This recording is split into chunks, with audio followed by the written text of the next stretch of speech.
जय श्री राम दोस्तों। हमारी आज की कहानी है होली पार्टी का तमाचा। गुस्से से लाल पीली तमतमाई अपने पति पर भड़कती हुई बोली, सुनिए जी, अपनी माँ को अच्छे से समझा देना। 2 दिन के बाद घर में होली की पार्टी है। कम से कम उस दिन वो मेरा मूड न खराब करे। बेहतर होगा अपने कमरे में चुपचाप रहे।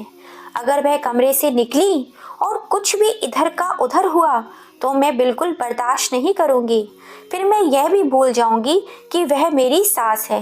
सीधा घर से बाहर निकाल दूंगी और आप भी मुझे रोक नहीं पाओगे, कह देती हूँ।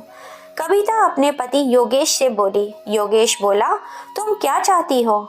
मैं माँ को समझाने जाऊं? कम से कम माँ को तो तुम भी संभाल सकती हो। सच कहते हैं लोग, कलेक्टर ही क्यों ना बन जाओ, पर बीवी के सामने हर किसी की बोलती बंद हो जाती है। देख लो, पार्टी में तुम्हारे मायके वाले भी आने वाले हैं। तुम्हें उनके सामने अपनी इज्जत बचानी है तो माँ को अच्छे से समझा देना। और प्लीज मुझे इन सब बातों से दूर रखो। बाहर की परेशानी क्या कम होती है, जो कि घर की परेशानी भी तुम मुझे संभालने को दे देती हो। इतना कहकर योगेश अपने कमरे से बाहर निकल गया। योगेश के बाहर जाते ही कविता बड़बड़ाने लगी, अब मैं इस बुढ़िया को अच्छे से समझा दूंगी। अरे मजबूरी है जो मैं इनको अपने साथ रख रही हूँ। इनकी वजह से अगर मेरी होली पार्टी खराब हुई तब तो मुझे इनके बारे में कुछ सोचना ही पड़ेगा। पर फिलहाल प्यार से ही काम चलाना होगा। मन ही मन यह सब बुदबुदाती हुई वह अपनी सास सरला जी के कमरे में आकर बोली, मम्मी जी, आप तो जानती ही हो 2 दिन के बाद होली है और उसी दिन हमारी शादी की 8वीं सालगिरह भी है। मैं नहीं चाहती उस दिन कुछ हंगामा हो, तो बेहतर होगा उस दिन आप अपने कमरे में ही रहना। मैं आपको कमरे से निकलने के लिए मना कर रही हूँ, फिर भी आप इधर उधर जरूर करोगी। उसके बाद आगे क्या होगा इसके लिए आप तैयार ही रहिएगा। इतना कहकर कविता वहां से चली गई। सरला जी सोचने लगी, मेरे बच्चे मुझे मजबूरी में अपने साथ रखते हैं। होली की पार्टी और मेहमानों की पड़ी है, इन्हें तो बस माँ की नहीं। 2 दिन बाद पकवानों की खुशबू पूरे घर में फैल रही थी। हंसी ठिठोली की आवाज सरला जी के कानों तक आ रही थी, पर उनकी हिम्मत कहाँ थी कि वह होली समारोह और उन खुशियों का हिस्सा बन पाती। वह तो बस अपने कमरे में चुपचाप बैठी थी। उन्हें हिदायत जो दी गई थी, पर पकवानों की खुशबू उन्हें अपनी ओर खींच रही थी। सरला जी सोचने लगी, इतनी चाव से वे बेटे के साथ होली बनाती थी। बेटा बहू क्या लाया और कलेक्टर क्या बन गया, पूरा ही बदल गया। होली के साथ उसकी सालगिरह भी है, तो साधारण पार्टी तो होगी नहीं। पार्टी में बेटे के जानने वाले और बहू के मायके वालों को भी बुलाया गया था। सरला जी में बहू के मायके वालों को कोई खास दिलचस्पी तो थी नहीं। वैसे भी सरला जी अपने कमरे से बाहर कम ही आती थी, क्योंकि अगर वह जरा सी भी बाहर आती तो उनकी बहू कविता को अच्छा नहीं लगता था। उसे लगता था कि उसकी सास के बाहर आने मात्र से ही उसका त्योहार खराब हो जाएगा और फिर बेटे बहू के इस चमकीले सुंदर घर में सरला जी वे अकेली पुरानी बत्ती थी जो बुझते हुए दिए की तरह टिमटिमाती रहती थी, जिसे हटाना तो हर कोई चाहता था लेकिन हटा नहीं पा रहा था। सरला जी अकेली कमरे में बैठी अपने पति की तस्वीर के सामने बोल रही थी, आपके बेटे बहू का बस चले तो वह मुझे घर से ही निकाल दें, पर मैं जानती हूँ वे इस डर से मुझे नहीं निकाल रहे हैं कि लोग क्या कहेंगे। इतना बड़ा कलेक्टर अपनी माँ की देखरेख नहीं कर पाया, शायद इसी मजबूरी में वह मुझे अपने साथ रख रहे हैं। इतना कहते कहते उनकी आंखें भर आईं। तभी अचानक कविता ने उनके कमरे का दरवाजा खोला। उनकी तरफ एक पैकेट फेंकते हुए बोली, लीजिए, यह साड़ी पहन लेना। कहीं कोई भूले भटके इस कमरे में आ गया तो हमारी इज्जत तार तार ना हो जाए। और ढंग से हाथ मुंह पैर धोकर कंघी कर लेना बालों को। अगर कोई कमरे में आ भी जाए तो नमस्ते, हाँ, हूँ, मैं जवाब देना। बस ज्यादा किसी को कुछ बोलने की जरूरत नहीं है, समझी? कविता बस बोले जा रही थी, पर सरला जी बहू की बातें सुनते सुनते फिर से ध्यान पकवानों की खुशबू की तरफ चला गया। अचानक से कविता उनके कंधों पर हाथ रखकर उन्हें झकझोरते हुए बोली, अरे सुन भी रही है या मैं बस बके जा रही हूँ? सरला जी का ध्यान भंग हुआ और वह बोली, हाँ हाँ बहू, यह तो बताओ होली पर क्या क्या बनवा रही हो? कविता बोली, हे भगवान, जब देखो तब बस खाने की बात। कुछ कहा मैंने आपसे, वह सुना या नहीं? होली की पूजा मैं कर लूंगी, आपको बाहर आने की कोई जरूरत नहीं है। अगर कोई आपके कमरे में आ जाए तो भी ज्यादा बात मत कीजिएगा। सरला जी ने हाँ में सर हिला दिया और बोली, बहू, सालगिरह की पार्टी तो छोड़ो, क्या होली की पूजा में भी मैं शामिल नहीं हो सकती? कविता बोली, नहीं, बिल्कुल नहीं। सरला जी बोली, बहू, बहुत भूख लगी है, कुछ खाने को ही दे दो, सुबह से सिर्फ 2 बिस्किट और चाय ली है। कविता सरला जी को घूर कर देखने लगी, मानो उन्होंने क्या मांग लिया हो, और फिर वहां से चली गई। थोड़ी देर बाद काम वाली ममता वहां आई और खाने की थाली सरला जी को देते हुए बोली, लो बड़ी मालकिन, खाना खा लो। सरला जी ने आशा भरी नजरों से ममता की तरफ देखा। ममता बोली, बड़ी मालकिन, अभी तो पकवान बन रहे हैं, पूरी तरह से तैयार नहीं हुए हैं, इसलिए मैं सुबह का ये बचा हुआ खाना लेकर आई हूँ, ताकि कुछ देर के लिए तो आपकी भूख शांत हो सके, और फिर बिना मालकिन के पूछे अगर मैं पकवान लाऊंगी तो आप जानती हैं कि मेरी नौकरी चली जाएगी। सरला जी सब समझ गई थी। उन्हें भूख इतनी जोरों से लगी थी कि वह खाने पर टूट पड़ी। उनको इस तरह खाना खाते देख ममता की आंखें भर आई। वह सोचने लगी, कोई कह सकता है भला यह कलेक्टर साहब की माँ है? वह कलेक्टर साहब जो इतनी इज्जत और पैसे कमा रहे हैं, इनसे तो हमारी किस्मत अच्छी है। बेटा और बहू मजदूरी करते हैं, मैं काम करती हूँ, लेकिन कम से कम रात का खाना सब एक साथ बैठकर तो खाते हैं।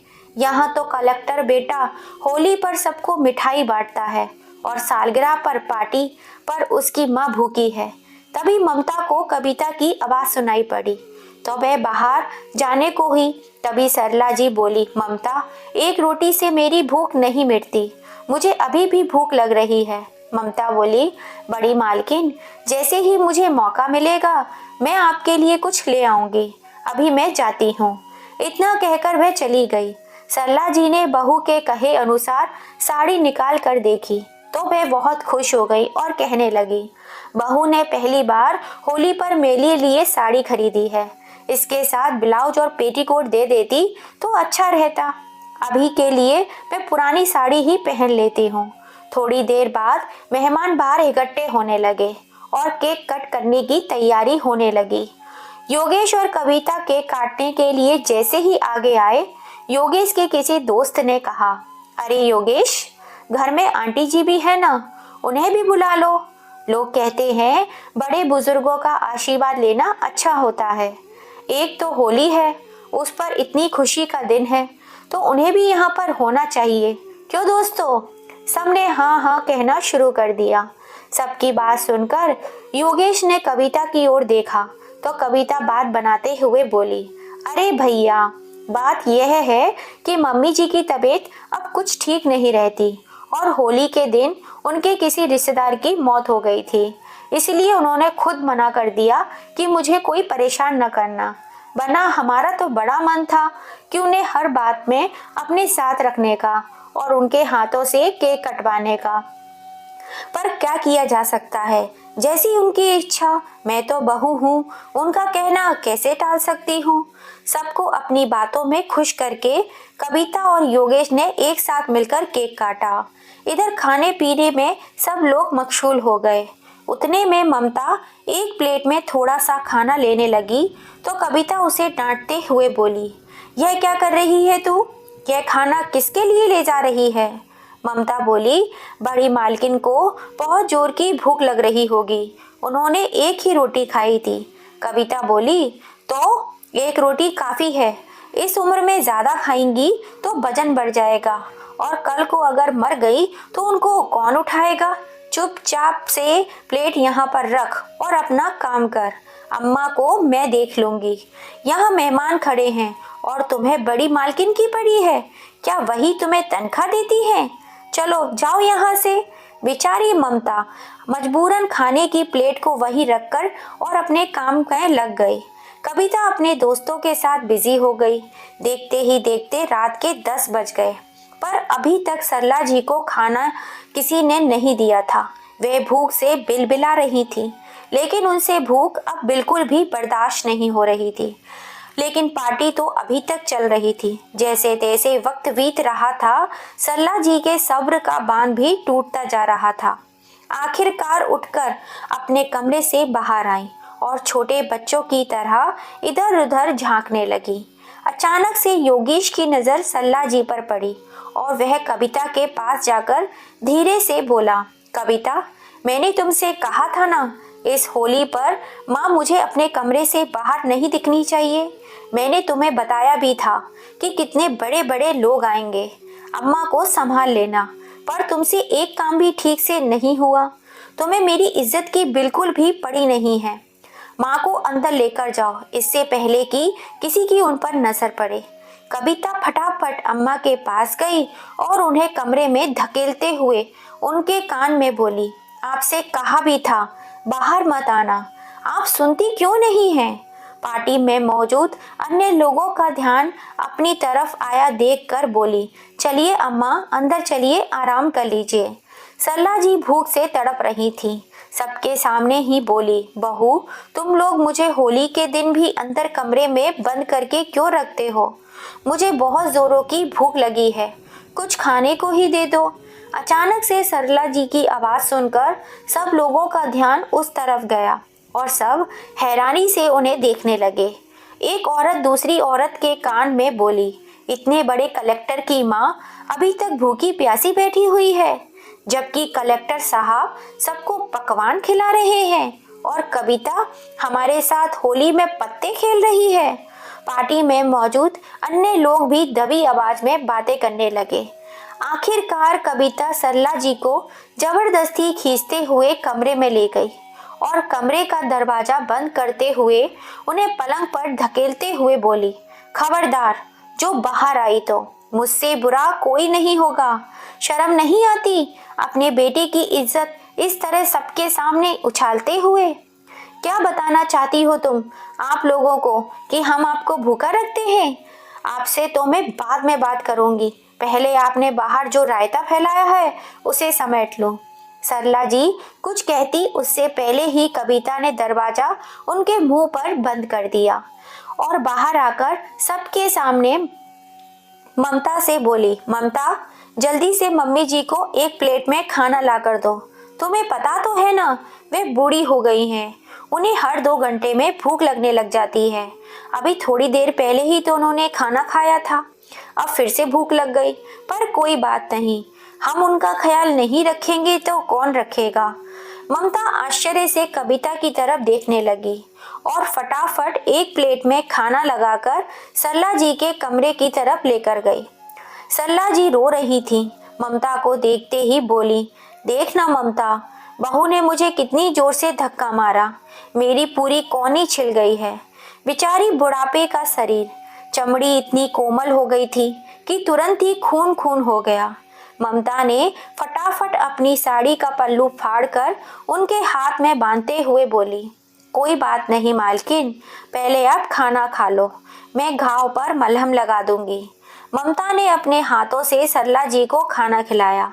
पेट की भूख के आगे घाव का दर्द भी उन्हें कम लग रहा था।